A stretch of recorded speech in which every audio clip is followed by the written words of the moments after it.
somos mayoría, así que para todas, muchísimas gracias. Me alegra mucho compartir esta sesión con ustedes y espero que tengamos un diálogo grato y enriquecedor.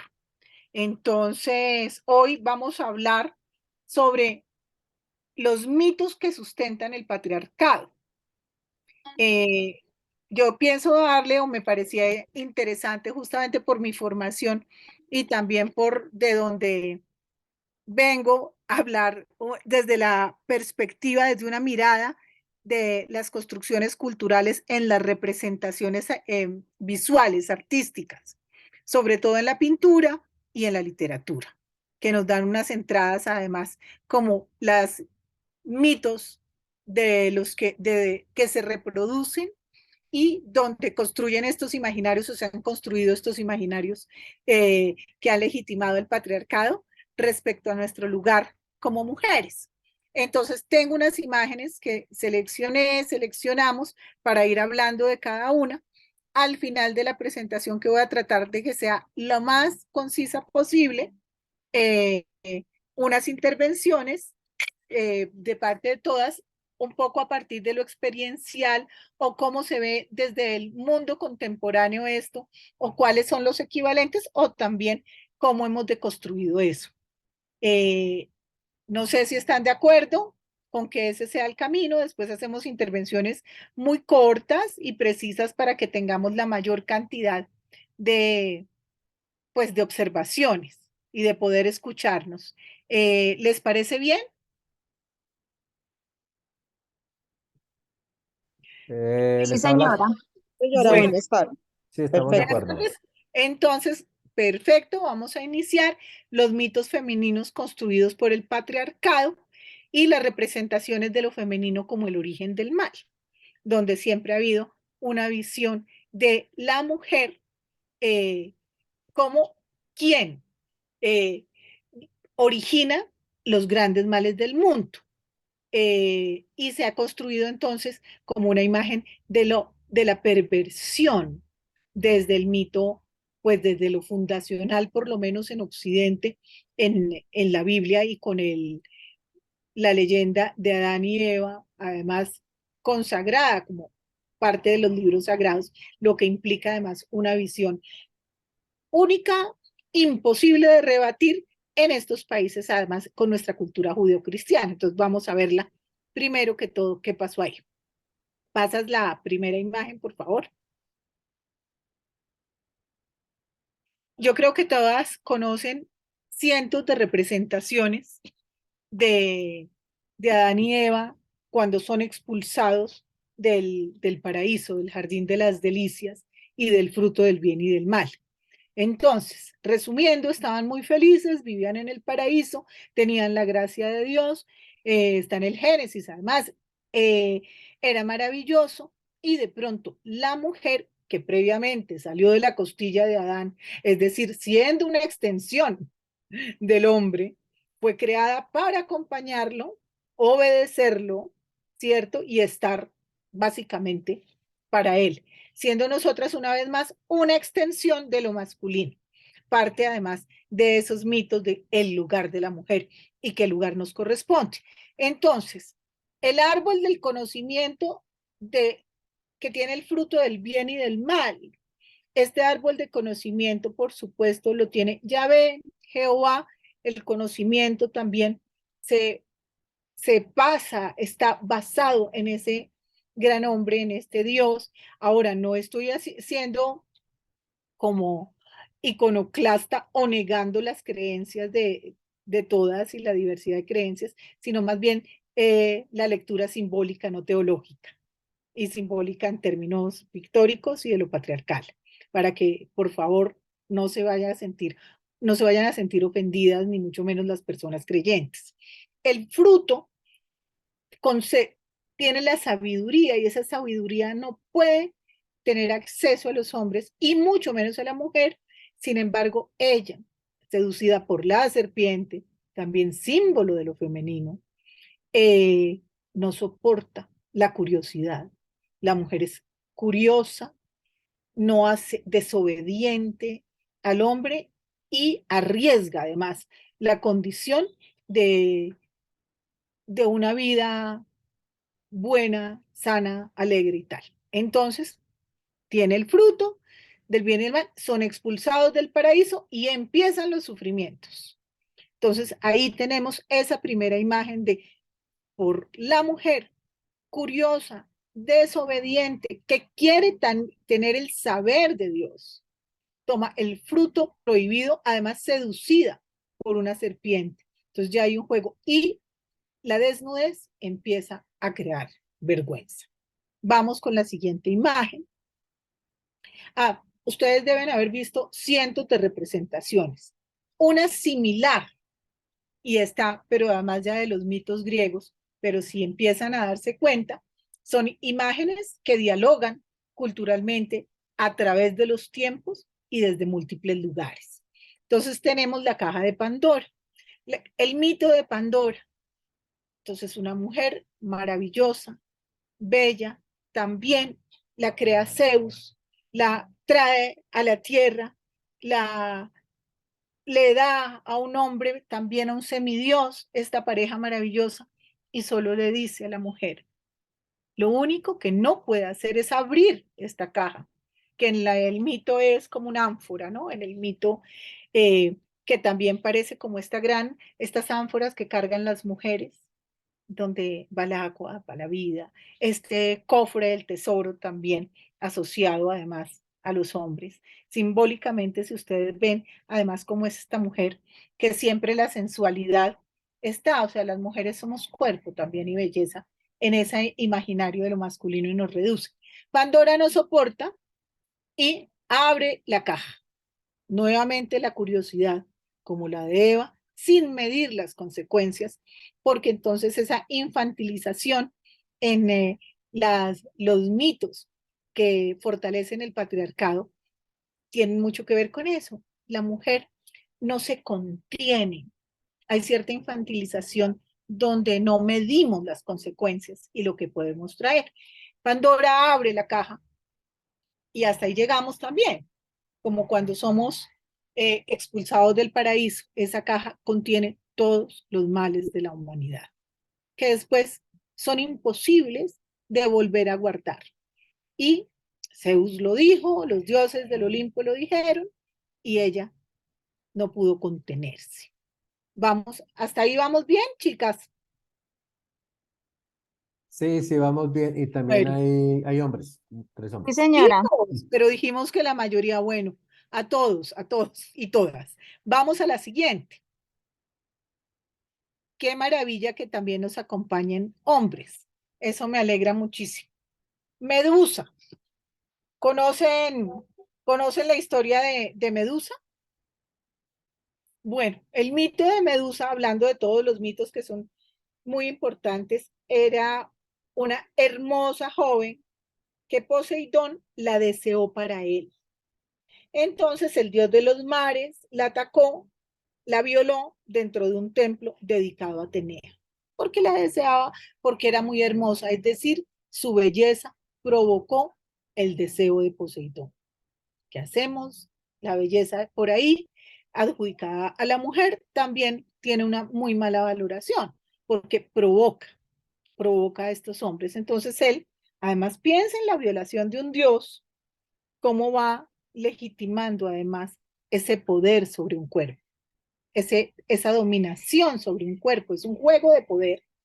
Entonces, eh, en el templo dedicado a la diosa Atenea, la diosa tomó este ataque como una ofensa por haber eh, vulnerado su templo, pero una ofensa de ella, porque el dios Poseidón, pues otra diosa, no va a hacer nada en contra de él.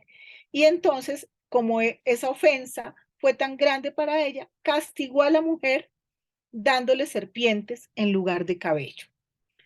Y esa es su maldición, de tal manera que quien la mirara a los ojos lo convertía en piedra. Entonces no solo esa mujer hermosa se convierte en un monstruo que produce temor, sino que aleja a todo el mundo y ella, al ser objeto del deseo, también es el objeto del castigo. Otro Y seguimos en la misma línea, curiosidad y belleza. Ahora vamos con el rapto de Helena. Helena de Troya. Se armó la de Troya. Entonces, en el rapto de Helena es una mujer, otro mito, es una mujer cómo es capaz de provocar la guerra, de producir una guerra, es decir, cómo, pues ese es el caso de Helena. Entonces, Helena, más conocida como Helena de Troya o Helena de Esparta, que es un personaje de la mitología griega, eh, Paris, eh, un, un guerrero maravilloso, se enamora perdidamente, perdidamente. Ella es considerada hija de Zeus, eh, es seducida porque además sucumben, no importa las consecuencias, sucumbimos, es seducida o raptada por Paris, príncipe de Troya, lo que origina la guerra de Troya. Por supuesto, los atenienses dicen, un momentico, ¿cómo viene Paris? Se rapta a esta mujer, ella se deja seducir y llevar, y pues ahí viene el honor, la honra, el padre que tiene determinado su marido, ya ella está casada con un guerrero ateniense, entonces se la llevan y en su rescate, pese a que ella al parecer dejan la ambigüedad, estaba a gusto con Paris, porque no les importan las consecuencias, provoca la guerra de Troya.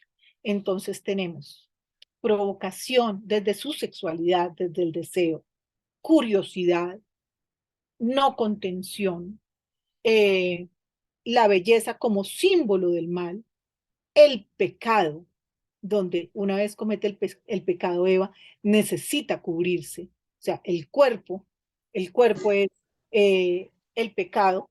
Mm, y por otro lado, además, esa relación de subordinación a lo masculino, que en el momento en que se revela, tiene un castigo.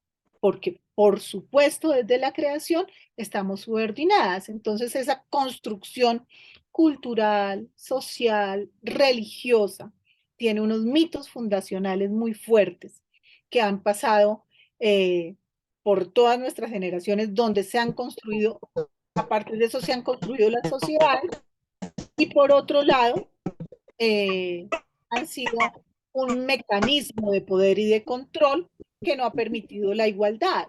Entonces está representada en la literatura, representado en los libros sagrados, representado en la pintura y reproducido por todas las culturas y por supuesto cuando hablamos de hegemonías patriarcales, quiere decir ese mundo y esas formas de sociedad y de convivencia construidos a imagen y semejanza de lo masculino. Así que siempre querías nunca iguales, pero somos un peligro, ¿no? Vamos a la siguiente. Entonces Elena causa una tragedia. No sé si conocen la historia de Edith, la mujer de Lot. Normalmente se conocía como solo la mujer de Lot.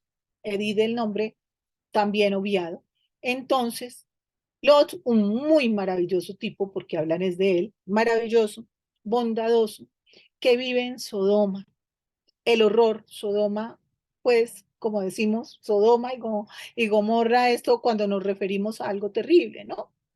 Entonces, Dios decide acabar con estas dos ciudades del pecado que le han dado la espalda a Dios y a las creencias. Le da la oportunidad a Lot y le dice, pueden irse de la ciudad antes de que empiece su destrucción. La única condición es que al salir huyendo de la ciudad no pueden mirar atrás, porque si miran atrás, quedan convertidos en estatua de sal. Entonces, acuérdense que la sal no se corrompe, pero ella sí se corrompe. Entonces se van. Es un hombre de mucha fe que nunca le ha gustado Sodoma, pero ella sí. Está arraigada, le encanta y le parece muy bien la vida de Sodoma. Es de ahí viene además la palabra sodomita, ¿no? Que también hace parte de esas sexualidades negadas. Ella, entonces, están en la huida y ella no soporta nuevamente la curiosidad y el arraigo al pecado al ser una mujer de poca fe que no le creyó a Yahvé, se da la vuelta, mientras que Lot sigue, ella se da la vuelta y es convertida en una estatua de sal. Así que toda rebelión y toda duda nuevamente es castigada. De ahí que históricamente nos adoctrinen, ¿no? Bien comportadas, o si no, vean todos los males que le traen al mundo y a los hombres. Entonces, desde ahí, el patriarcado fue fortaleciéndose. Y nosotras, considerando también y la sociedad, qué lugar nos correspondía. Vamos a la siguiente imagen. Sansón y Dalila. Este también es muy interesante. Como ven, casi todo está atravesado por maldad y belleza. Maldad, belleza, seducción y pecado. Es decir, el cuerpo de la mujer no solo pecaminoso, sino usado para la destrucción. De ahí la necesidad de cubrirla como sea. Entonces, Sansón, un hombre eh, israelita, fuerte, porque Dios le dio una fuerza increíble con la única condición de no cortarse nunca el cabello, israelita, hombre de fe, que daba además una gran lucha contra los filisteos o fariseos, que de ahí también viene como esas palabras que hablan como de las malas, de los malos sujetos, que están como por fuera de la ley.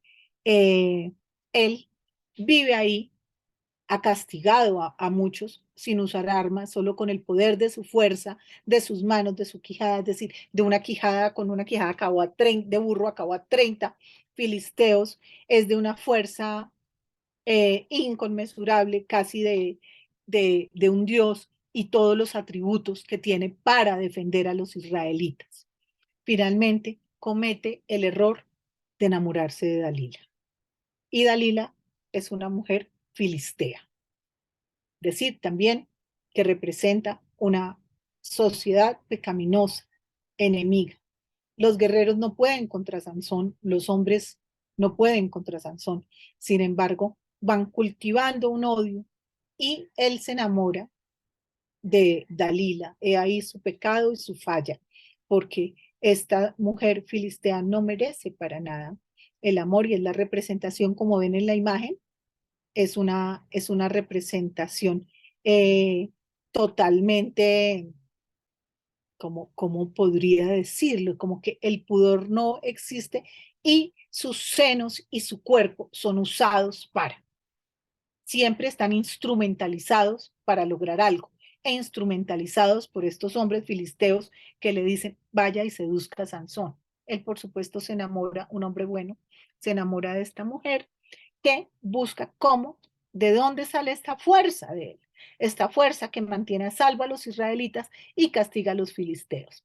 Entonces, lo emborrachan, él no podía tomar alcohol, Dios le prohíbe, eh, y él, en medio de su enamoramiento del alcohol, todo, absolutamente todo, conducido por ella, eh, y ella a su vez guiada por los hombres filisteos, lo convence, él le dice que su fuerza está en el cabello, que nunca podía cortárselo o la perdía, ella lo alcoholiza, lo emborracha y una vez dormido le corta el cabello. Así que cuando lo van a atacar, él trata de defenderse, trata de defender a los israelíes, pero ya no tiene la fuerza, lo que lo hace sucumbir y cavar su propia tumba por la seducción de una mujer. Vamos a la siguiente.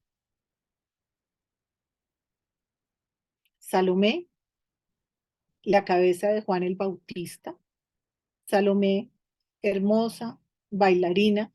A veces yo pienso un poco como en el lugar en la historia y también el lugar de la representación pictórica, pero también de quiénes son estas mujeres, ¿no? No solo son bellas, sino también o son bailarinas, o son artistas, o son, no sé, tienen algo que sus cuerpos provocan, pero nunca se habla como de la eh, inteligencia, brillantez, sino objetos, ¿no? Objetos o instrumentos para los intereses masculinos. Entonces también al ser instrumentalizadas se refuerzan estos estereotipos de lo femenino y este poder patriarcal, donde se sigue fundando por qué las estructuras de poder tienen que estar en sus manos, porque ellos tienen la templanza, la capacidad, la inteligencia de tener el control y saber cómo se gobierna, cómo se maneja una sociedad, cómo son las creencias y valores, cuáles deben ser. Salomé, pues imagino que todos, una mujer hermosa, absolutamente hermosa. Juan el Bautista ha señalado a su familia por corrupta, por tener además los comportamientos más perversos, por incestuosa, y finalmente ella baila. Juan el Bautista lo meten preso justamente porque por su discurso en contra del rey y la familia de Dalila, el gobernador lo tiene preso, sin embargo lo estima y le parece un hombre de fe y no espera matarlo. Sin embargo, en una fiesta, Dalila baila para él y es tan hermosa, tan seductora, baila tan maravillosamente, que él le dice, pide lo que quieras te lo voy a dar. Ella le dice, deme un tiempo para pensarlo, se va, lo discute con su padre, con los hombres de la familia, es decir, con la resistencia a las creencias de Juan el Bautista y al otro rey, y entonces regresa y le dice, quiero la cabeza de Juan el Bautista.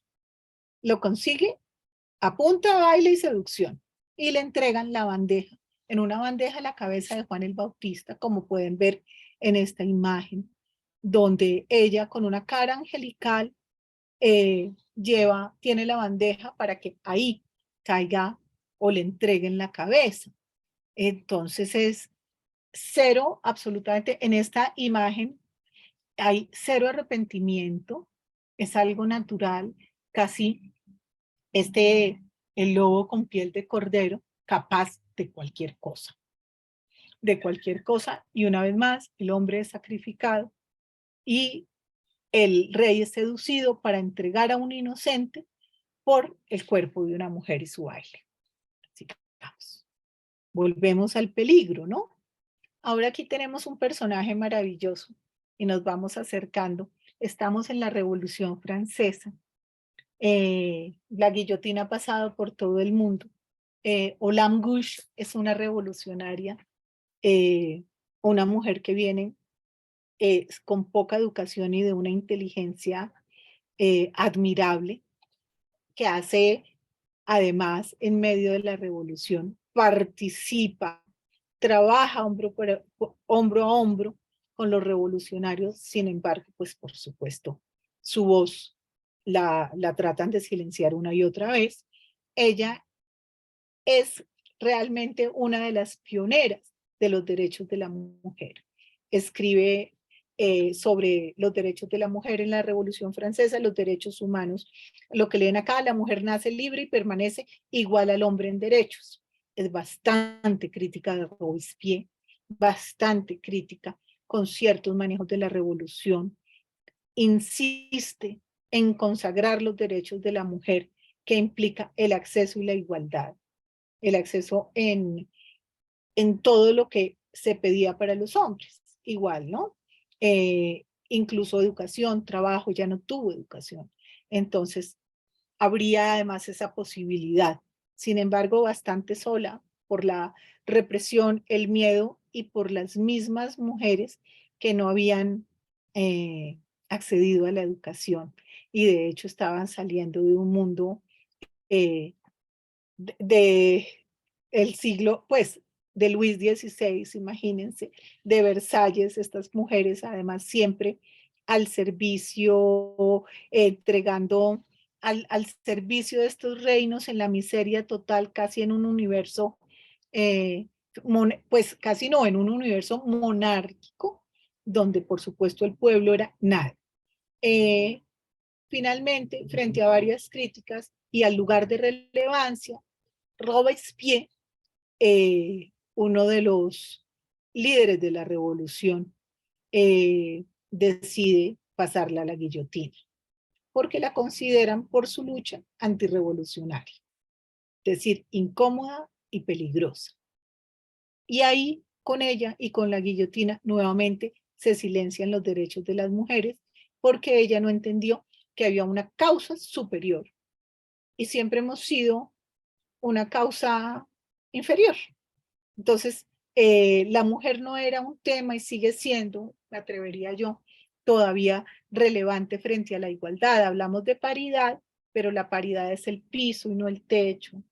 El techo es la igualdad, la capacidad de decidir de igual es la incidencia, además en los cambios.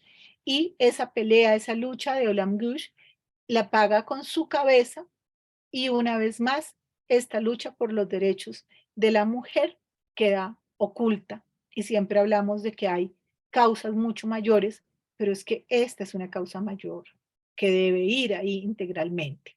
Bueno, siguiente. Ese tema entonces también queda perdido. Y puritanos. Llegan los puritanos holandeses, los puritanos ingleses a Estados Unidos, se establecen además en toda la costa este.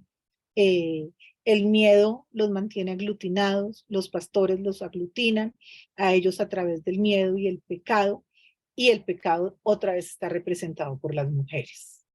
Hay esclavas, mulatas, que cuidan a las niñas. Como ven en la imagen, está todavía con pues rezagos gigantes de la Inquisición, las mujeres cubiertas, asustadas siempre, y una mujer medianamente inteligente, medianamente creativa, porque además la risa, la creatividad y el desparpajo estaban muy, muy pegadas a estar poseídas por el diablo, es decir, a ser brujas y a las ciencias ocultas y al mal.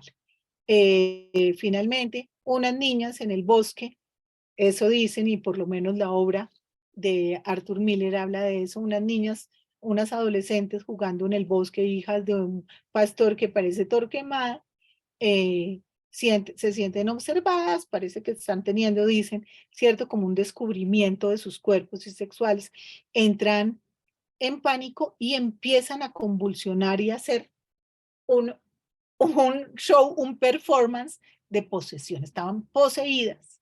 Entonces van, empiezan los juicios y la persecución, fueron poseídas por brujas y ellas, para liberarse de ese juego, acusan uno a la esclava que les contaba historias, afros, leyendas, que tenía además la creatividad, el desparpajo y la imaginación que el puritanismo no podía tener.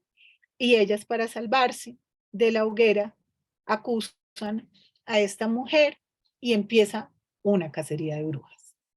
Esa cacería de brujas era a cualquier mujer diferente, cualquier mujer que hubiera tenido una actitud distinta a cualquiera que se rebelara frente a su marido, era acusada de bruja. Incluso estas niñas continuaron y otras se sumaron y testificaron en contra de estas otras mujeres que tenían una visión del mundo más amplio y son llevadas a la hoguera.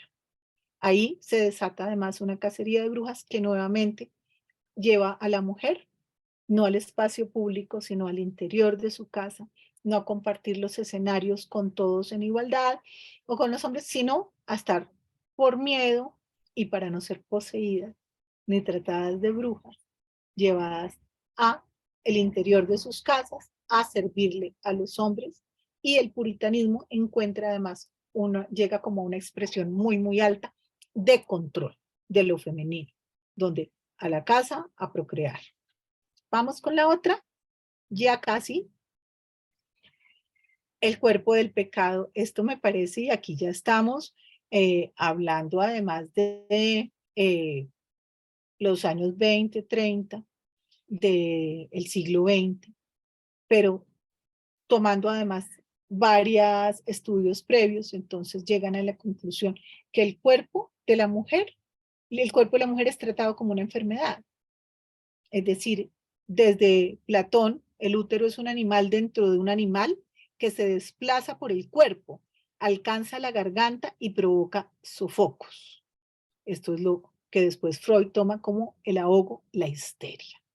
Es decir, cualquier emocionalidad femenina o cualquier acto de expresión del cuerpo, todo lo produce los ovarios, el útero. Por otro lado, una mujer que se resiste, una mujer que pelea, una mujer tenía histeria. Los hombres eran enfáticos, rigurosos, la mujer era histérica y nunca veían los contextos y las presiones de las que eran víctimas, las mujeres históricamente, sino que siempre encontraban una argumentación pseudocientífica, religiosa, basada en la superioridad y en el conocimiento que se atribuyen o se atribuían los hombres en ese momento. Aquí viene otra de Hayes, otra definición que es un científico en 1869, que dice, el tracto reproductivo es una ciénaga de miasmas patogénicas. O sea, la imagen ya es como una enfermedad terrible. La aparición del componente sexual en el amor de una chica es patológico. Es decir, el cuerpo de la mujer está diseñado para procrear y darle deseo al hombre, no sentir deseo. Porque en el momento en que ella no reprima su sexualidad y solo provoque deseo, entonces inmediatamente va a caer en la promiscuidad y en el pecado y va a llevar al hombre a su perdición y a la sociedad a su perdición. Entonces, el tratamiento, ¿cómo se trataba la histeria? Entonces, la casada, que su copulación o sexualidad era con el marido, monja, viuda, masajes vulvares por médicos y matronas, porque la histeria solo se curaba a través del orgasmo y era su cuerpo manipulado por hombres para dar placer y esa era la cura. Y una joven casadera con el matrimonio también se recuperaba. Ese, además, una visión de un cuerpo ultrajado y un cuerpo nuevamente como objeto o instrumentalizado para la ciencia, la prueba y el error de los científicos y médicos y psicoanalistas del momento. De hecho, a todas nos han dicho en un momento histéricas, ¿no? No nos podemos enojar, ni podemos negarnos porque estamos en un ataque, ni enfurecer, estamos en un ataque de histeria. Los hombres son recios o son enfáticos, las mujeres somos histéricas y de alguna manera nosotras reproducíamos el lenguaje, ¿no? Qué histeria, qué histérica, estaba histérica, pero si vemos de dónde está y por qué no salen histéricas, ha sido una construcción social que les ha permitido legitimar una y otra vez el discurso que hasta ahora nos acompaña. Cuando nos dicen, no, esta vieja está histérica, o su ciclo menstrual tiene la regla, está ovulando, porque volvemos a eso. Todas nuestras emociones, todo depende del útero, entonces no somos racionales, no podemos pensar igual, no podemos autodeterminarnos porque nos infantilizan, necesitamos el cuidado de estos hombres, de estos patriarcas. Sigamos. Aquí se ilustra la histeria, una mujer enferma, pues yo creo que las depresiones eran absolutamente, eran terribles, era una pandemia de depresión, de soledad, de negación de la sexualidad, de negación de la creatividad, de la imposibilidad de ser parte de un mundo y solo tenerlo a puerta cerrada. Aquí vemos que está la estimulación genital como cura a una mujer que está enferma, muy seguramente de otra cosa. Las depresiones postparto entonces también las curaban así, o el hecho de ser una mujer que no era útil, que entraba en depresión o tenía una crisis nerviosa, la curaban, y lo encomillo, con un masaje en sus genitales. Para producir un orgasmo, que era yo creo, y la curaba, es decir, ese ultraje al cuerpo les parecía bien. Eso es una manifestación de poder. Yo tengo el poder, sobre ese cuerpo y provoco o no la satisfacción de ese cuerpo. Pero para mí, ¿no? Esas son como unas premisas. Eh, Mata Hari la bella espía, mi doble espía de la Primera Guerra, holandesa, bailarina, eh, aprendió en Bali y se fue por los grandes salones de Europa con un baile exótico, novedoso. Fue después cooptada para que fuera espía. Lo hizo, al parecer, dicen los historiadores, de una manera además absolutamente entregada por los aliados. Y después la acusaron, tomó poder, capacidad, autonomía, pero además también era bella, sensual. Y el baile, sus espectáculos, las danzas balinesas, y volvemos, Salomé, Mata Hari, ¿no? Aquí estamos hablando de la Primera Guerra. Mata Hari además logra traer información y finalmente deciden, y esto no se sabe con claridad, que Mata Hari es doble espía, que también trabaja para los alemanes, la persigue, pero además no solo la vuelven proscrita, sino que eh, dicen todo lo que ha conseguido es nuevamente por su cuerpo, más o menos se prostituye, no es como los grandes hombres espías que están trabajando para conjurar la guerra o para ganarla, sino que ella está haciendo doble juego, es presa y ejecutada. Y ahí uno, cuando una mujer averigua o es espía, le dicen, o por lo menos he oído mucho, la Mata Hari, o se cree Mata Hari, o piensa que es Mata Hari, pero ese tipo de comentarios jamás se han hecho con los hombres que participaron como espías en las dos guerras o en la Guerra Fría, o en muchas, mientras que con la mujer, una vez más, es utilizada y proscrita, y se crea además el mito alrededor de ella, degradando su trabajo. Bueno, aquí quería hacer unas anotaciones eh, para terminar que me parecen interesantes, y es la loca, la monja y la puta, que son pocas opciones que más adelante trabaja en esas nociones Michel Foucault, y es las pocas opciones que tenían las mujeres y cómo Foucault en la década de los 70 hace toda esta investigación eh, para revelar o develar que, claro, las mujeres teníamos muy pocas opciones y se creó, ¿no? Una mujer creativa, la loca de la casa, se encierra, o lo más fácil de acallar es decir que está loca. Camille Claudel, ¿no? La compañera escultora, la gran escultora compañera de Rodin y hermana del compositor Claudel, Paul Claudel, que decide encerrarla porque pues ella tiene una vida independiente y por décadas hasta que muere está encerrada en un manicomio, pero además su obra no se muestra, es la obra de Rodin la que surge, y ella pasa décadas siendo solamente una loca. Eh, la posibilidad, la otra posibilidad, ¿pasa algo? Por favor, tiene el micrófono prendido, por favor, apagarlo. Muchas gracias.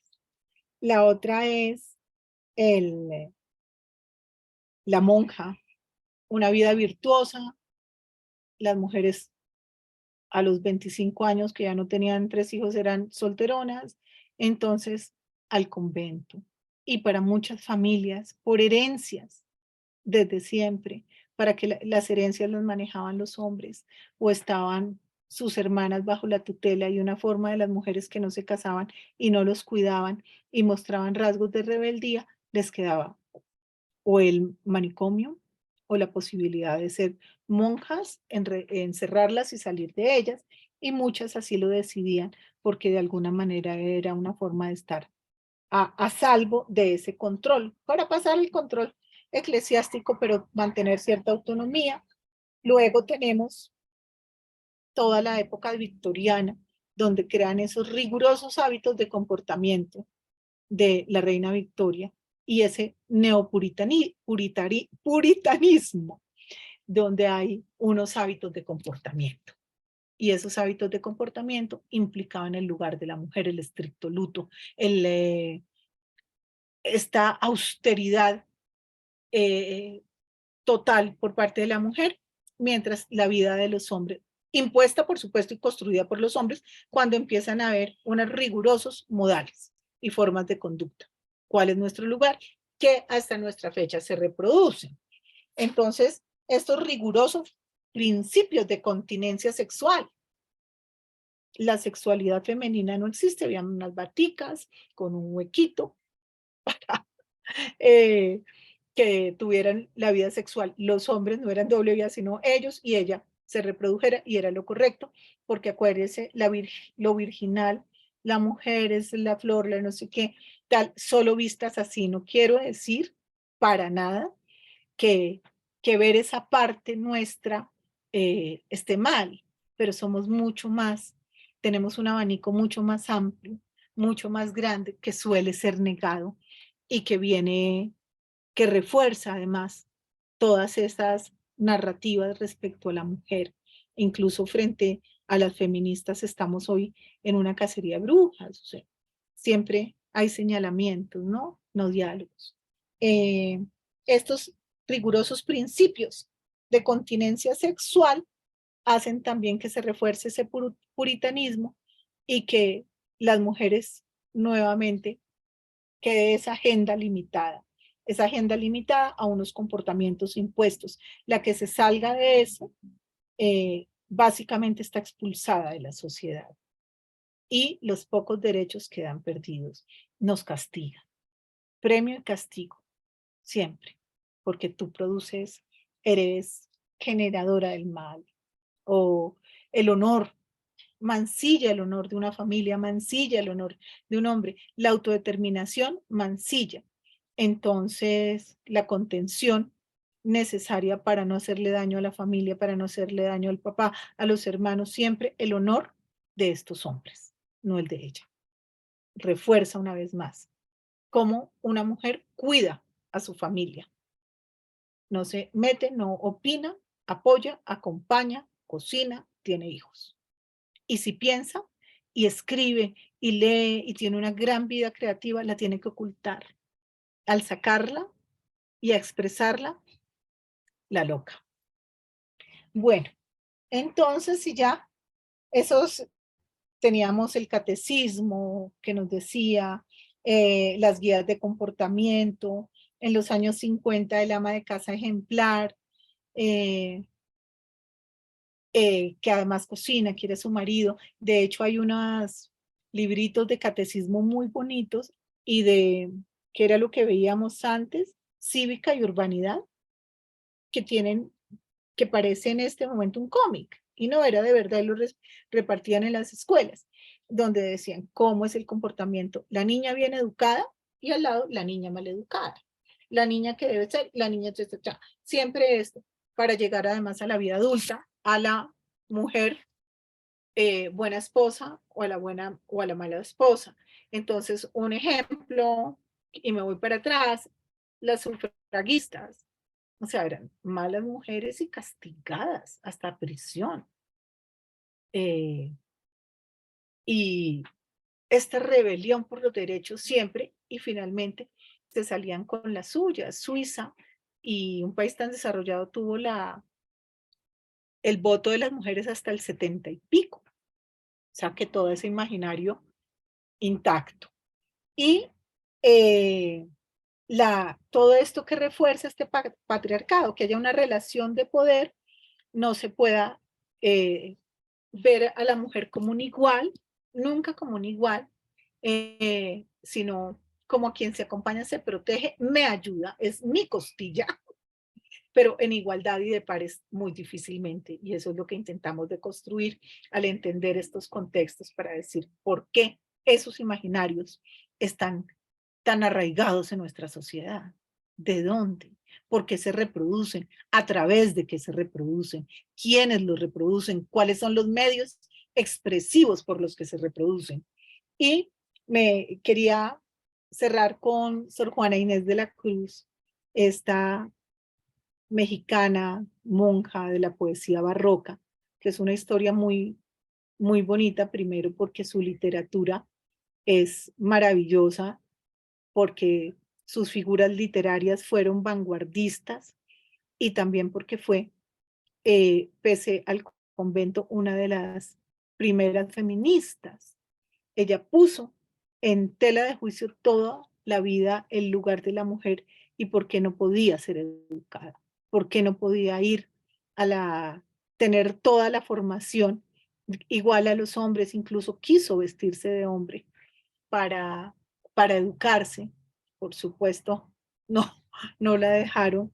Tradujo varias obras mexicanas al náhuatl, una lengua indígena preciosa. Hizo además varios manifiestos y cartas sobre la mujer y ese maravilloso espacio de creación de la mujer, la igualdad y sobre todo la educación. Finalmente, varios de sus escritos fueron criticados. Un presbítero muy importante le contesta un artículo o a uno de sus escritos que debe escribir menos y recogerse más y entregarse más a Dios. Ella responde ese escrito, pero finalmente cala profundamente y duda de su fe, regala su biblioteca de 300 ejemplares, que en esa época era bastante, y se va cerrando, cerrando, cerrando, hasta que la cólera, o una epidemia de cólera, la mata. Sin embargo, sus escritos quedaron. Hubo una gran quemazón, una hoguera con muchas de sus escritos, pero también se salvaron muchos y siguió unas grandes investigaciones que la llevaron a ser hoy en día una de las grandes y maravillosas autoras y pionera del feminismo. Entonces, bueno, ahora como parte de esto, vamos a iniciar como nuestra charla, opiniones. Esto está muy oscuro. Y, y pues en el caso de Sor Juana Inés, la justicia poética aquí es literal y creo que empezamos o estamos en la tarea de la deconstrucción de este imaginario que fortalece el patriarcado, tanto visual, literario, pictórico, en el lenguaje, cómo se expresa y cómo se deconstruyen estos mitos. Entonces, bueno, si les parece, son las 3:58, 4, vamos hasta las 5, entonces van pidiendo la palabra y, y hacemos intervenciones precisas y cortas un poco alrededor de los mitos de ahora, cómo se manifiestan. Antes cómo se manifiestan, en dónde los ven y cómo se deconstruyen, o cuáles no están identificados y cómo se ven. ¿Están de acuerdo en que hagamos como esta segunda parte de esta manera? Sí, Adriana, muchas gracias. Hablas otra vez con Jorge. A ver, la verdad, entonces van levantando la mano y vamos dando la palabra, ¿te parece? Entonces, primero Perfecto. fue Diana Ruiz y después Carolina. Entonces, tiene la palabra Diana. Sí, buenas tardes. Mi pregunta para la ponente es la siguiente. ¿Usted qué nos puede decir respecto a las mujeres, de acuerdo pues a lo expuesto por usted, a las mujeres que practican un arte, un oficio, como es, por ejemplo, bailar, que creo que lo enunció respecto eh, a su exposición, bailar, todo lo que tenga que ver con el arte, con lo artístico, por ejemplo, ser actriz, ser cantante, ser bailarina. Quisiera saber su concepto. Gracias. Muchas gracias. No sé, Jorge, si tú consideras que hacemos bloques de preguntas o voy respondiendo de una vez. Como tú digas, Adriana, está bien. Bueno, voy a ir respondiendo porque después me confundo. Bueno, entonces te respondo. las, el llegar a lugares relevantes dentro del arte ha sido también una lucha gigante. No sé si a ustedes o les tocó con sus familias, que si una mujer decía que era artista o que iba a ser actriz, más o menos iba a ser prostituta. Decir, va a ser bailarina. No, pero ¿cómo se le ocurre ese medio? Siempre asociado un hombre, un gran artista, una mujer, como un problema muy serio que decidiera y muy poco apoyo, casi que nada apoyo, casi que contra viento y marea. Y para completar, el mundo del arte era un mundo profundamente machista, donde uno pensaba que la igualdad era trabajar bajo sus reglas y que entonces conmigo no se me tenía ese igualitario.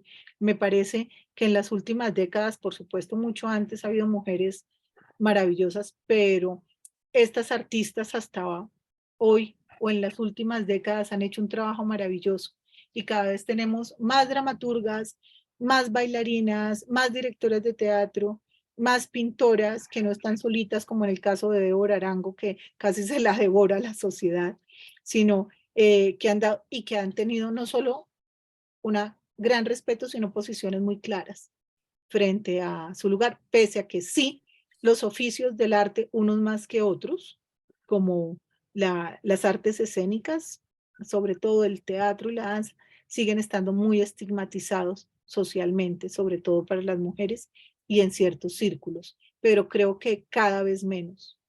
No sé si con esto respondo.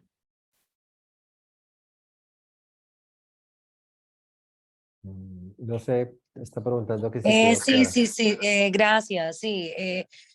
Me gusta escuchar su opinión, porque a veces uno escucha a las personas que manejan el discurso, digamos, de enfoque de derechos y como que a veces uno percibe que como que si ese tipo de actividades, oficios, fueran, digamos, digamos, inferiores a otro tipo, digamos, de profesiones o oficios. Entonces, sí quería saber por parte suya y teniendo su perfil, qué opinaba frente, digamos, a ese tipo de actividades y artes que se desarrollan, porque siempre como que uno escucha, bueno, y como que, bueno, si baila, entonces es excelente en cuanto a la mujer, excelente actriz, es como lo escucha uno como peyorativo, como un tema como que de desigualdad y de generar como un tema de inferioridad frente a otro tipo, digamos, de actividades y profesiones. Entonces me gusta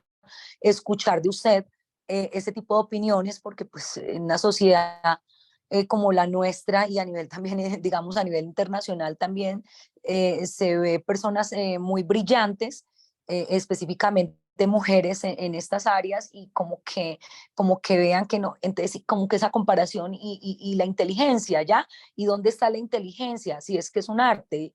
Entonces eso me generaba un poco de cuestionamientos frente desde el, ¿cómo se llama eso? Desde la vista o desde la perspectiva de una misma mujer, hablando, ¿sí? De otra mujer. Es eso. Gracias. Sí, el asunto es ese, que ha habido o hay un montón de profesiones, sobre todo en la rama artística, que han estado vistas como de segunda, lo que tú dices, y completamente estigmatizadas por la sociedad. Por eso es maravilloso el trabajo que han hecho nuestras artistas a lo largo de los años, donde cada vez han posicionado más su talento, además, como creadoras y como productoras de conocimiento. En sí mismo el arte produce conocimiento y han sido grandes impulsores. Bueno, ¿quién más? Creo que una está pidiendo la palabra. Sí, muchas gracias. Es que en este computador estoy recientemente asignado una nueva casa de igualdad y no logro encontrar la mano. Sí, es que estaba aportando a la intervención de la compañera que pues es que además el arte es un mecanismo psíquico para la sublimación, es decir, para levantar esa represión cultural que muy bien pues el psicoanálisis ha descrito como el principal mecanismo pues de las culturas monoteístas, ¿no? Cuando la profe nos hacía la exposición, recordaba ese importante texto que nos hace falta leer, que es Moisés y la religión monoteísta, y de ahí cómo se desprende pues toda esta estructura patriarcal de represión como único mecanismo para poder, digamos, que tramitar todo lo emocional y la represión sexual sobre las mujeres, que si bien Foucault lo mencionó, pues digamos que está antecedido por todos los estudios pues que Freud desde las ciencias materialistas se ha aportado a ella. Y sobre eso justamente quisiera aportar en el capítulo de la histeria, es que justamente pues el descubrimiento que hace el psicoanálisis es que la histeria pues en efecto no es un problema de órgano genital, sino que es un problema de la cultura, es decir, que la cultura a través de esa represión de lo sexual que hace sobre hombres, pero principalmente sobre mujeres, pues solo nos lleva a un único medio o camino para tramitar pues todas esas neurosis de represión y que justamente la sublimación a través del arte, a través del activismo político, a través del activismo social, pues nos permite tramitar de otra forma esta cultura monoteísta y profundamente represora, donde en efecto virginiza, ¿no? Idealiza esa figura del cuerpo de las mujeres, poniéndolo en extremos, que es lo que él describe en la neurosis obsesiva de o la mujer puta o la mujer virgen, ¿sí? La mujer divina de la cual yo nací perfecto y que por tanto no me hace un ser mortal. Y al no hacerme un ser mortal, pues me convierte en un sujeto que puede pasarse la ley por encima, ¿no? Que es lo que definimos como perverso. Entonces, quisiera ahí cómo hacer ese pequeño aporte. Gracias. Muchas gracias. Enriquecedor y complementa muy, muy bien lo que estábamos hablando. Mil gracias.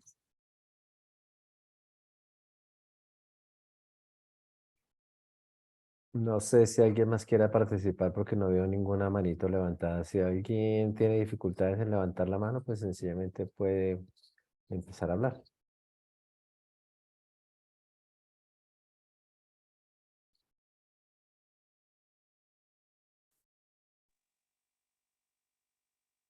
Hola, ¿me escuchan? Te escuchamos. Perfectamente. Buenas tardes, profe Adriana. Adori, un saludo también para ti, Jorge, y para todas las compañeras que están acá. Eh, Debo admitir que aprendí muchas cosas, y eso que estuve en nuestra escuela de género. De verdad que, que todas esas cosas aún trascienden a estas generaciones. Yo tengo 45 años y es increíble cómo mi crianza fue basada en un mito de una virginidad que tocaba cuidar y cuidar y cuidar, y mejor dicho, eso era el tesoro. Y es increíble cómo trasciende, pero también a la vez uno ve una oportunidad de romper ese tipo de crianzas tan, ¿cómo sería la palabra? Como con guillotina, tan espeluznantes, Tan severas. eso, severas, Severas, sí. que yo me acuerdo, y perdón por usar el espacio para esto, pero de verdad que yo tenía un trauma con el tema. Mi mamá era muy incisiva con ese cuento de la virginidad, y digo ese cuento porque pues ya a los 45 he vivido una serie de cosas que hacen ver que mi pobre madre también estaba castrada mentalmente en algunas cosas, y también, con todo el respeto hacia ella, su falta de educación, también lo hacía por amor hacia mí, pero ahí está el problema, esa confusión del amor y de contar las cosas como realmente deberían ser. Cuando a mí me llegó el periodo, mi mamá no fue ni siquiera capaz de hablarme a mí, me mandó a donde mi tía para que mi tía me explicara, porque para ella era eso malo, pecaminoso, eh, una vaina que de verdad uno la cuenta en pleno 2023 y dice, ¿usted vivió eso? Sí, lo viví. Gracias a Dios, tuve la oportunidad de poder educarme y de poder vivir cosas, y han hecho que uno sí también sufra algunos pulsos, porque hay unas diferencias muy grandes a raíz de eso con ella y hasta con mi abuela cuando me casé por segunda vez. que mi abuela me decía, me acuerdo tanto, yo a usted nunca le di ese ejemplo, ¿usted cómo va a hacer eso? Uno es de un solo hombre, no sé qué, me echó, ella reforzó lo que la otra, yo tratando de borrar, la otra va y refuerza con el segundo matrimonio lo que hizo la primera, pero pues me tocó sacar la valentía y me acuerdo que le dije, y yo amé a mi abuela con el alma, decía, la abuela, es que yo no te estoy pidiendo permiso, yo te estoy descontando, te estoy notificando mi decisión. Y me dejó hablar como un año y dolió, y esas son las pequeñas batallas que a uno le ha tocado librar en la vida y de alguna manera queda como en ese interior la vocecita por allá estúpida, que es una vocecita estúpida que lo hace a uno dudar, oiga, ¿será que yo sí hice bien? No, sí, sí hice bien, pero alcanzó la vocecita a susurrarme al oído. Al ver este tipo de cosas, la lucha de las mujeres y de estas maravillosas que nos antecedieron, que dieron su vida, las sufragistas, cuántas mujeres, por ejemplo, se me va el nombre en este momento, hace poco vi la película de la mujer que escribió Frankenstein y tocaba que el esposo apareciera que él la escribía porque eso era demasiado, ¿cómo se diría? Sí, un escándalo que una mujer pensara y se idealizara una cosa que coger restos de hombres y remendarlos y darle vida a otro hombre. Le tocó a ella ceder los derechos, pero después eso salió a la luz que ella había sido quien realmente había escrito la obra. Y así muchas artistas, muchas científicas, y todavía es una lucha constante estas chicas del fútbol colombiano, como les ha tocado de duro, pero la han sacado adelante. Entonces, toda esta carreta se las he hecho para que sigamos impulsando cambios en nosotras, en la educación a nuestras hijas, a nuestras sobrinas, a nuestros esposos, a los hombres que están a nuestro alrededor para ir tumbando de a poco todos estos mitos porque en verdad son castrantes y muy dolorosos cuando uno le ha tocado vivir, aunque sea un pedacito de ellos. Entonces esa era mi intervención y profe, darte las gracias por tan maravillosa clase. De verdad que yo no sabía, de verdad me sentí ignorante hoy. No sabía lo de Juan Bautista en la bandeja. Yo miércoles, yo eso no lo vi nunca. Eso lo aprendí hoy, debo admitirlo.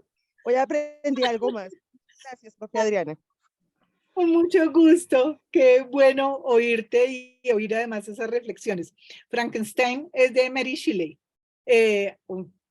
También les recomiendo, hay una obra, Rosa Montero, una escritora española, tiene un libro maravilloso que se llama Historias de Mujeres. Y en esas historias de mujeres vemos el ejemplo que tú das. Aparecen los hombres como autores y ellas creadoras y creativas, pero desde el anonimato y sin el reconocimiento, nunca, salvo estas otras mujeres que empiezan a indagar sobre ellas. Gracias, profe. Bueno, gracias a ti.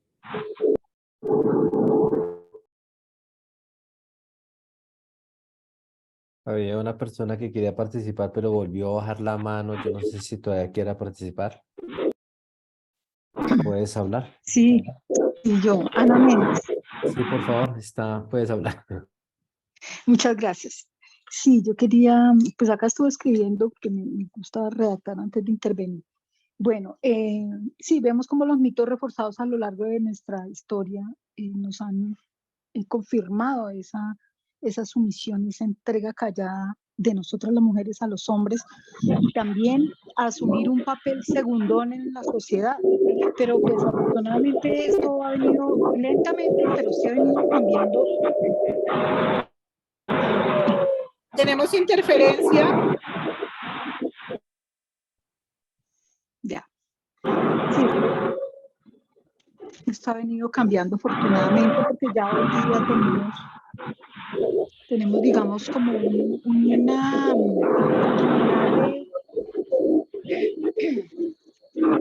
de aparecer en las escrituras de nuestras propiedades, lo que antes no se daba.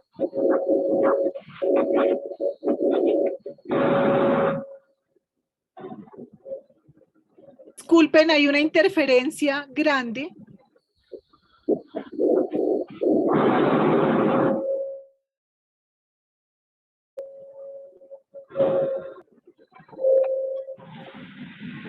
Hay alguien con el micrófono abierto, pero no veo quién es.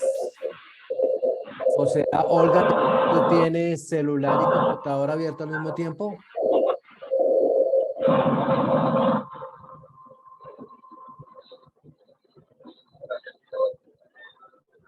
Olga, ¿me escuchas? Creo que la dificultad es de Olga. Se salió. Tuvo problemas con el internet, o bueno, no sé. Entonces, mientras vuelve Olga, Siga la compañera. le Ah, damos la Sí, palabra. bueno, Ya. gracias. Sí, entonces hemos sido marcadas con una serie de hipocresía, de conductas de hipocresía a lo largo de la historia también, porque mientras socialmente teníamos que comportarnos, sentarnos derechitas, con las piernitas cerradas, pues en la casa muchos padres, hermanos abusaban de sus hijas y todas esas situaciones se tapaban. Afortunadamente, pues han surgido por movimientos de las mismas mujeres, han surgido estas oportunidades de hablar de esas situaciones y destapar esa pudrición de las familias y de alguna manera salvar a esas mujeres o por lo menos permitirles una vida distinta. Pues eso era así como a modo general mi intervención. Muchas gracias. gracias a ti sobre eso que me parece tan interesante cuando hablábamos o hablaba la compañera anterior y tú refuerzas sobre ese mito de la virginidad, de lo virginal, de el pecado asociado al cuerpo. Y uno dice, pues, ¿por qué las mamás? Porque la mamá lo oyó de la abuela de la bisabuela, porque la estructura patriarcal es eso, es un mundo construido desde lo masculino para una relación de poder. Y por supuesto, dentro de esa estructura, cuando nos dicen, es mujer, es que el machismo es de las mujeres. No, lo patriarcal sí, porque la sociedad es patriarcal. Y crecimos dentro de esa sociedad. Entonces estamos deconstruyéndola y deconstruyendo el patriarcado a través de muchas acciones y de estos análisis e identificando los modelos en donde se arraiga para hacerlo. Pero yo creo que la gran mayoría ha crecido ahí y si no dentro de sus núcleos familiares, socialmente hemos tenido esas presiones. Así que, y normalmente uno dice, las mamás que le servían más al hombre, que le servían primero al hombre, que no tenían que hacer quehaceres domésticos, no les correspondía, los quehaceres domésticos no le correspondían a los hermanos. Y uno dice, pues porque las mujeres teníamos, ya había estaba predispuesto, estaba señalado cuál era nuestro rol en la sociedad y simplemente se reproducía a través de lo que hablamos ahora, la iglesia, los medios, la literatura, la pintura, las creencias, se reproducía una y otra vez, así que era y sigue siendo lastimosamente nuestra realidad en muchos aspectos. Bueno, sigamos. Lida tiene la palabra. Sí, buenas tardes, gracias. Gracias por todo lo aprendido en este ratico. Y sí, uno reflexiona de que, bueno, desde que existía ese pater familias, que en el derecho romano era el hombre, era el que dominaba a todos los que estaban en ese grupo familiar, ¿no? Que en ese tiempo la mujer, pues nada, no tenía ni voz ni voto. Ella tenía que estar sometida a lo que dijera el hombre de la casa. Ese hombre de la casa era o el papá, o el esposo, o un hermano, o hasta el suegro. Era lo que ellos quisieran que ellos decidían qué era lo que ella podía hacer. Entonces, en este momento yo, pues, de alguna manera doy gracias a Dios que nací en esta generación y no en la generación de mi abuela o de mi mamá, porque a ellas les tocó sufrir muchísimo. Les tocó, ¿verdad?, aguantar demasiados, qué sé yo, violencia en todo sentido. Mi madre nos cuenta que ahí hay un micrófono abierto, Gladys Acosta. Ella nos cuenta que, por ejemplo, bueno, ellos fueron 4 en la familia, 2 mujeres y 2 hombres, y a los hombres les dieron estudio, los 2 profesionales, pero a las mujeres no, porque pues ¿para qué? El abuelo le decía, lo importante es que sepa firmar, lo importante es que conozca la plata, que eso sí la llevaba para todos los negocios, y ella era el cerebro pues ahí de los negocios de él, pero él siempre estaba adelante, ¿no? A pesar de que ella estaba ahí atrás, pues diciéndole qué hacer, estar pendiente de todo. Entonces, de alguna manera, sí, en este momento hay muchos vestigios y, pues sí, grandemente se ve todavía ese machismo, esas desventajas que tenemos. Yo en este momento, por ejemplo, estoy estudiando Derecho, pero a mí me llama muchísimo la atención que tenga un profesor que llega y a los hombres les dice doctor Ramírez, doctor Martínez, doctor, y a mí me saluda, hola Lida, porque no es capaz, en este tiempo en el que estamos, él no le puede salir de su boca un hola doctora Orduz, doctora Lida. ¿Y tú No. cómo le respondes, Lida? ¿Has dicho algo al respecto alguna vez? Él no le gusta que le digan profe. A él toca decirle doctor, pero yo nunca le he dicho doctor. Entonces le digo, hola profe, ¿cómo estás? Entonces, es eso, es que sí, por una parte, ya se ha quitado todo ese sufrimiento que tuvieron que padecer nuestras mujeres en muchas generaciones. Ahorita recordaba también que hasta aquí en Colombia, en 1932, fue que más o menos la mujer empezó a manejar sus propiedades, ¿no? Porque antes era el hombre el que manejaba Así es. la Así es. herencia de la mujer. De una vez se la pasaban era el hombre, porque la mujer, como tenía el cerebro más pequeño que el hombre, pues ella no podía manejar plata, no podía pensar en hacer negocios, ella no puede, ella no, en fin, totalmente un cero a la izquierda. Entonces, bueno, de alguna manera el hecho que esté estudiando yo ahora Derecho, yo digo algo, un paso grande he dado, gracias a Dios, eso es, gracias. Así es, felicitaciones.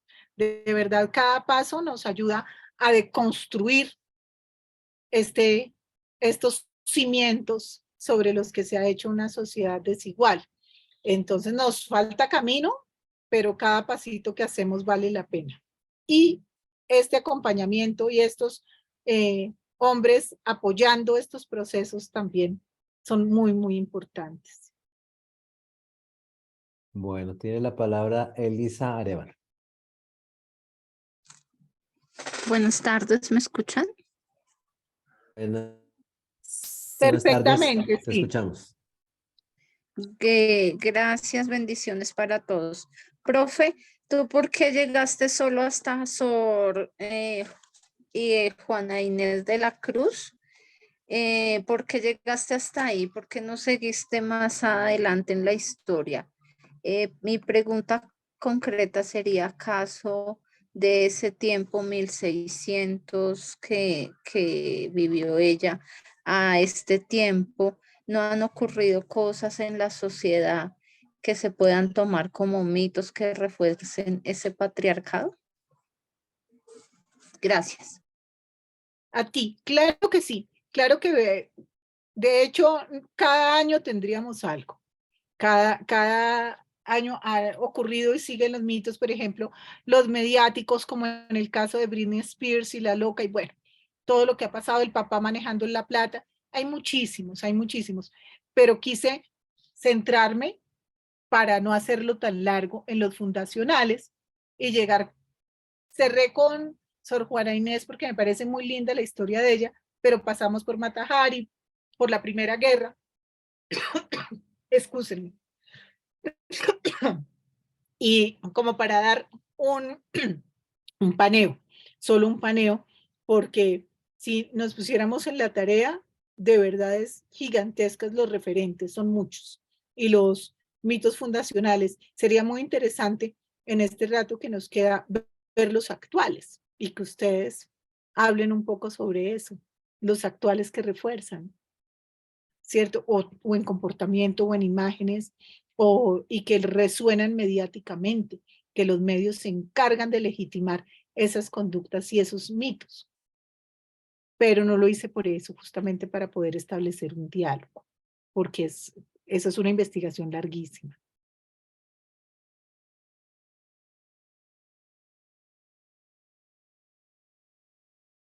Profe, es que están preguntando en el chat que cómo se llama el libro de Rosa Montero. Ah, ya lo contestaron. Historia de mujeres, perdón. Perdón. Historia de mujeres y el otro, Pasiones. Listo, profe, Los gracias. dos los recomiendo, son novelas y el relato como biográfico de cada uno, es más biográfico. Fantástico.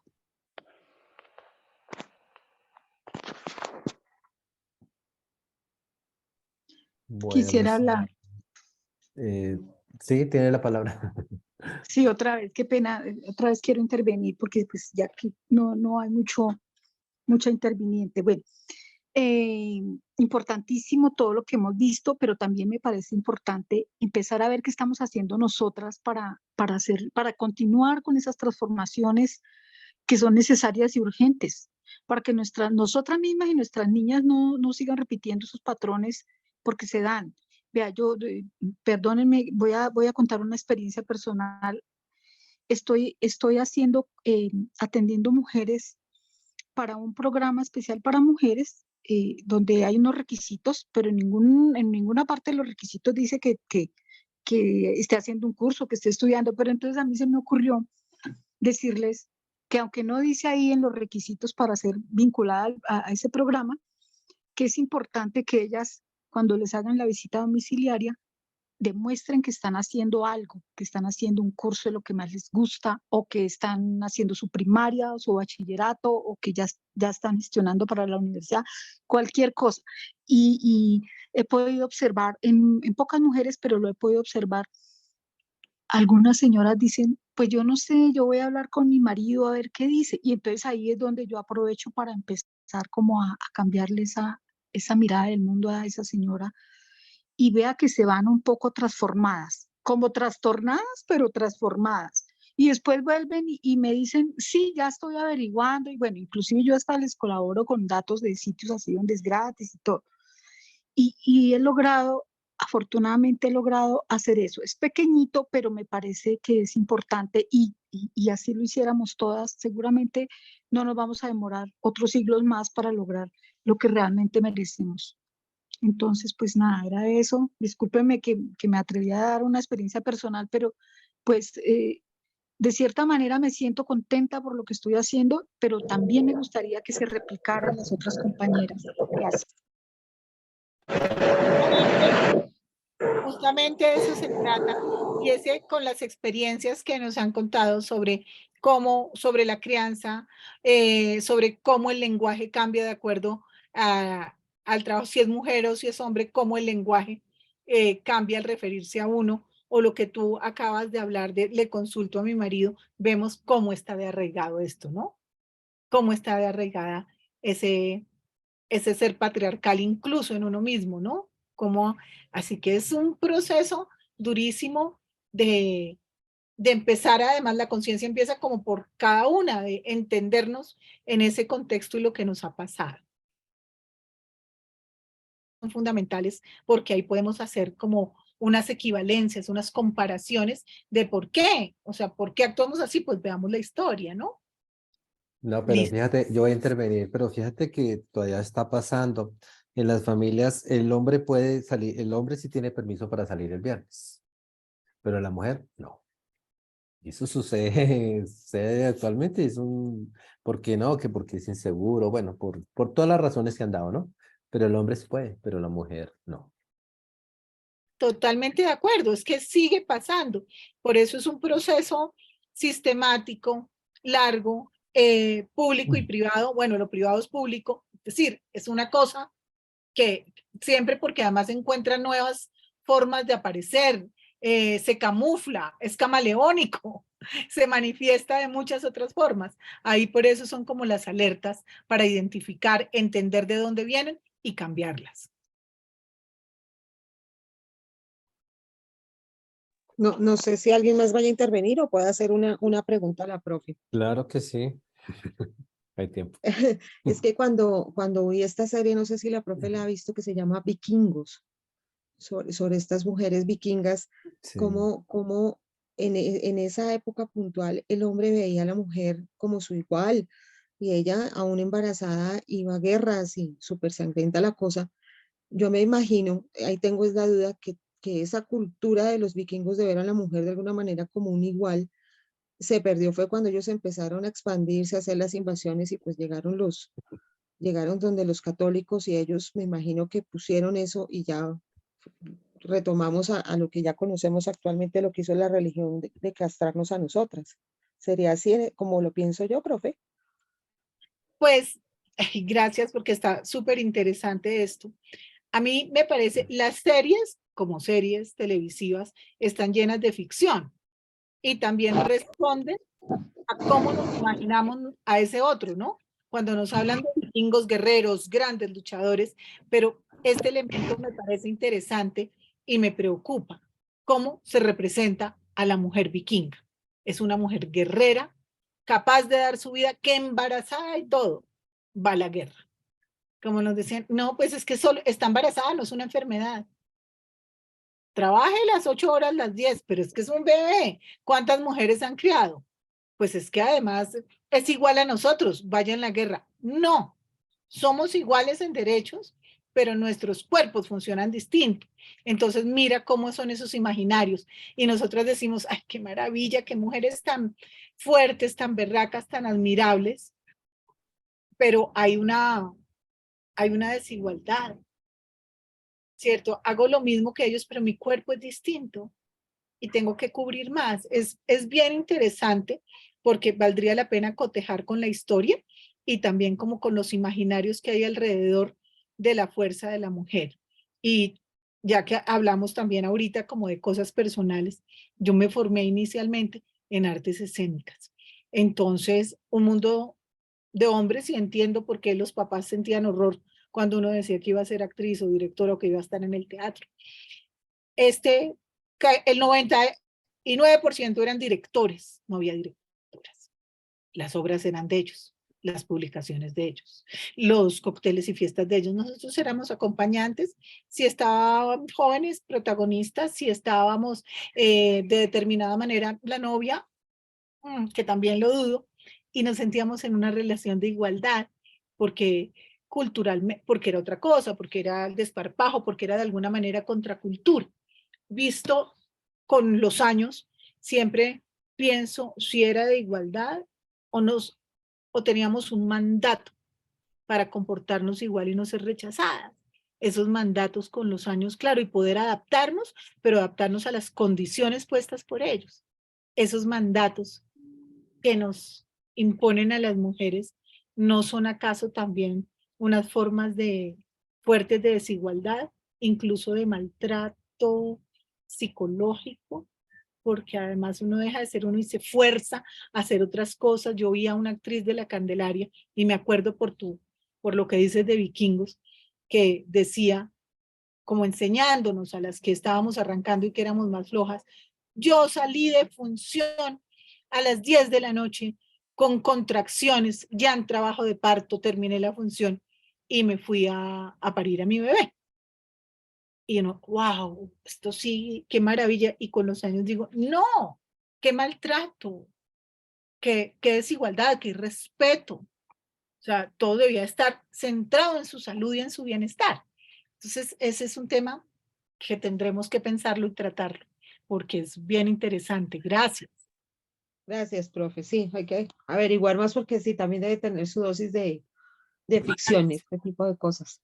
Y de misoginia, porque Sí. mira, en el fondo esa mujer como la representan es complicado. ¿Ah? Les quiero recomendar también el libro de Erika Borney que se llama Las hijas de Lilith, que tiene una introducción que me gusta mucho porque habla de la aproximación a la génesis de la ética sexofóbica y a la misoginia. Y tiene mucho que ver con cómo nos representan. Aquí se los muestro. Se me olvidó hablar de Lilith, pero después hacemos una fase 2. Bueno, sigan, por favor, que se nos... Bueno, de todas maneras, muchísimas gracias a nuestra facilitadora, a las compañeras que participaron el día de hoy en este seminario de profundización y nos vamos dando cuenta cada vez más la necesidad de avanzar en la información que tenemos, en la construcción de esa mujer participativa en ese contexto de lo público. Entonces, agradecerles, seguramente vamos a hacer un segundo encuentro para profundizar aún más en este espacio frente a qué significa el patriarcado en la construcción de el ser sujetos hoy en pleno siglo XXI. Entonces, muchísimas gracias a cada uno de ustedes por participar, a la compañera Adriana por estar aquí presentes en este espacio de la Central Unitaria de Trabajadores de Subdirectiva CUT Bogotá, Cundinamarca, y se les va a entregar el video correspondiente a esta charla. Ojalá las podamos difundir, profundizar, y seguramente en el segundo momento nos dirán exactamente sus inquietudes. Muchas gracias a cada uno de ustedes. Muchas gracias a todas, a todos, Jorge, Dori, y a ustedes, pues una maravilla, a la orden. Me pareció un espacio fantástico y ser mediadora con ustedes vale la pena, o facilitadora, es muy grato. Muchísimas Hasta gracias, luego. Adriana. Yo no sé si haya más intervenciones, preguntas. Creo que no. Gracias. Nos Adriana, podemos cerrar. Muchas gracias. muchas gracias, muy amable. Gracias, feliz Gracias tarde. a todos Felicitaciones, y gracias. todas. Abrazo. Igual, un abrazo grande, de verdad, y mil gracias a ustedes.